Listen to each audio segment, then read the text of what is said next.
I feel really lucky that I have some friends in the audience tonight, and so this poem is it's for all of you. Thanks for coming, and maybe there's new friends here that I look forward to knowing too. I wanted to write a poem reflecting about gay marriage. I didn't really know, as with a lot of poems, I didn't know what I wanted to say.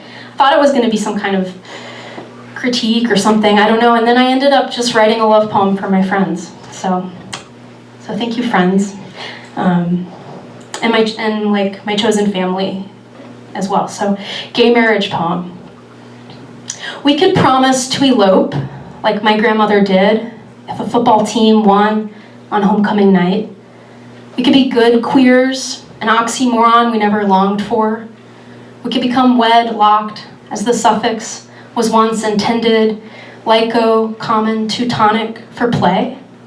Not lock, Old English, for a cave, an enclosure. Instead of a suit, I could wear my t-shirt that avows, support your right to arm bears. Or we could wed in bear suits, just as I saw people do one summer in San Francisco, standing amid a grassy median during rush hour.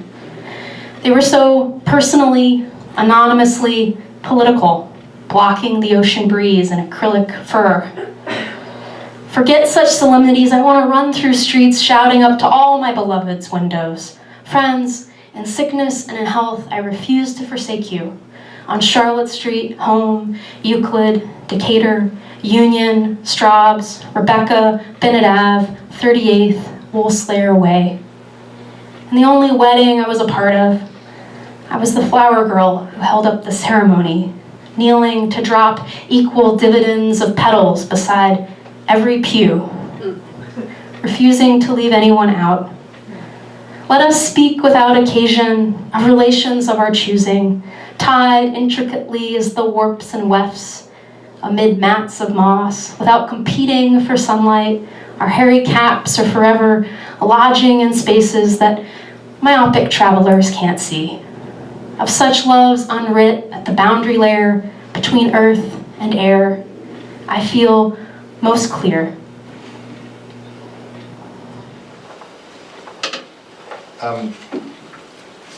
This poem is supposed to be funny, kind of, and I never was able to make it clear where it was taking place. But it is taking place in a place that looks a lot like the bar restaurant that was Chez Henri, if you guys know Chez Henri.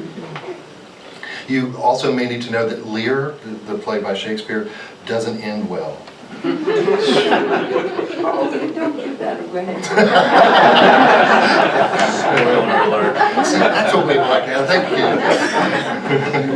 This is called Where We Feel It the Most.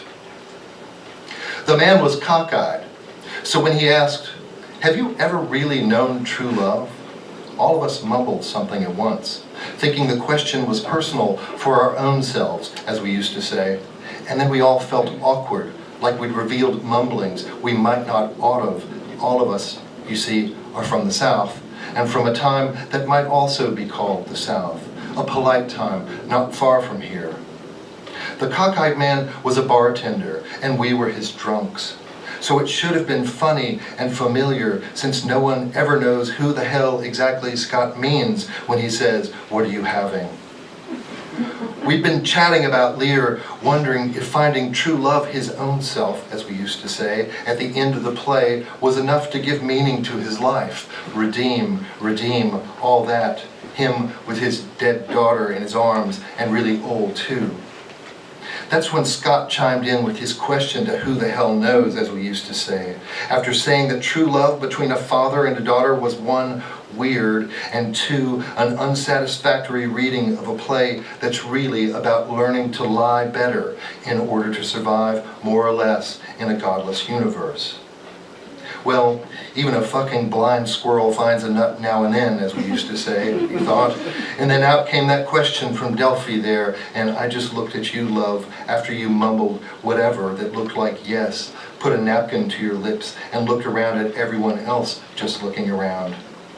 How are we supposed to answer a question like that in mixed company, as we used to say, meaning God knows what, meaning shut the fuck up, really. And there we were, a shuffling herd at the chute, like for an instant there was a 22 between those big cow eyes of ours, waiting for that little snap and collapse, the almost truth, all that nonsense, that meaningless shit. And it took a while to settle back into the drinks and into Lear, how Cordelia suggests both heart and rope, that surely someone must have been redeemed by now after 4 goddamn hours and centuries of talk on top of that. Scott had a way of giving it to you where you'd feel it the most, even if you weren't sure, as we used to say, it were you. Not that funny, actually. But